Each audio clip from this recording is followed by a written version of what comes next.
Hello again, everybody. Dr. Glenn with Infinite Wellness coming back to you with another of our question and answer series. How does sugar impact your energy? Excellent.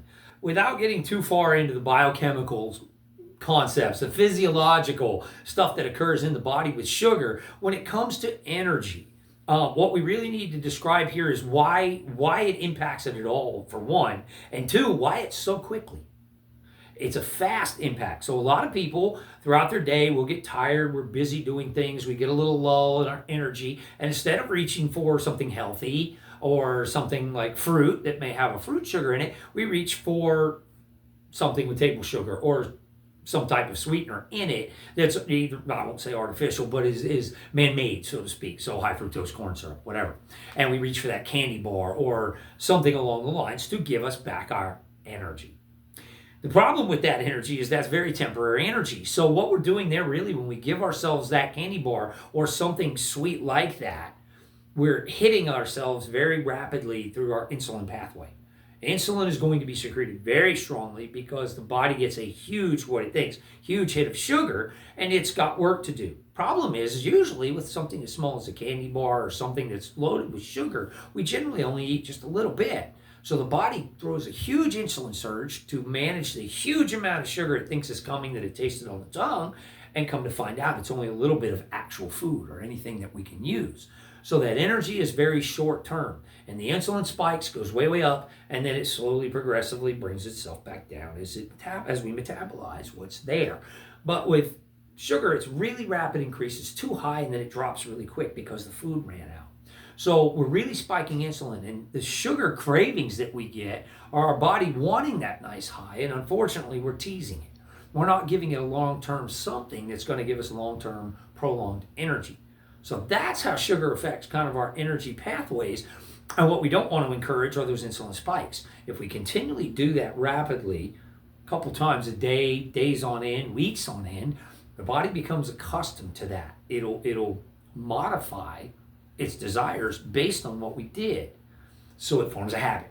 And habit formation, especially with sugar, we know that's a pretty rough one. I can't tell you how many of my friends will tell you they're just sugar crackheads, sugaraholics, whatever word you want to use. Like if sugar's around, they gotta have it. And that's their body chemically, biochemically, back to that part, changing. The gut bacteria modify. The ones that are more sugar craving are usually the bad bacteria in our gut, and they feed heavily off of sugar. So if we give it to them, we begin to change that chemistry in our gut, and the bugs that are bad now crave the sugar. We get sugar cravings all the time. So that's really where sugar comes in. There's a big difference in, of course, natural sugars versus artificial sugars, fruit sugar. I mean, all kinds of stuff comes into play when we start talking about this that I won't get into all the biochemical pathways, but as a whole, all of the sugars and sweeteners trick our body into rapid high insulin surge and rapid growth in bacteria in the gut. So if we want energy Yes. throughout our day, what are good alternatives to something sugary? Absolutely, that's a perfect question. Well, ideally, long-term energy, and doesn't give us a nice quick spike, so it's not as satisfying, would be protein. Protein sources are fantastic for us. If we're hungry with that and want to satiate, dietary fats, in particular our healthy fats. So things like nuts or tuna fish or something that's got a higher protein fat profile. Food, real food. Um, if you wanted something sweet, modulate it maybe by having an apple or a banana or some grapes. There's your fruit sugars that are very sweet. That would modify it a little bit.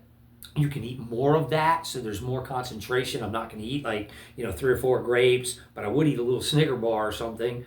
But with grapes, I'm probably going to eat a couple handfuls, so there's more in there. It adds fiber into it, so the body's got more to work on. We're modulating that insulin sensitivity a little bit better. And the body knows really well what to do with fructose, whereas high fructose corn syrup is a big challenge for it. It's a much more drastic breakdown as opposed to just good old-fashioned fructose that you would find in sugar. But ideally, we would like to get rid of our needing short bursts of energy by creating a long-term energy throughout our whole day, which is best modulated by protein. And it's why I recommend a high-protein breakfast in the morning. When you get up, get plenty of protein in so that you've got that nice long run. Will you still be hungry by lunch? Maybe, but you won't be craving rapid sugar, help me, wake me up kind of stuff. Hopefully you'll be looking for a good lunch, something dietarily better for you.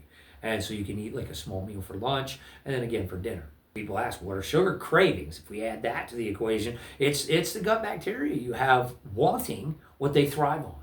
And so, yeah, keeping healthy gut bacteria is really about trying to keep healthy food in your gut so that those sugar craving guys stay lower in concentration and don't create this constant up-down battle, insulin surges, problems with cortisol, weight gain because we're eating too much of the wrong types of sugar. So it's a long cascade, but sugar, that's really where sugar comes in and what its biggest issues are. So dealing with that, I think, is just trying to keep a healthier diet, regular basis, eat the things we know our body needs so that we have long-term energy, not short-term spikes.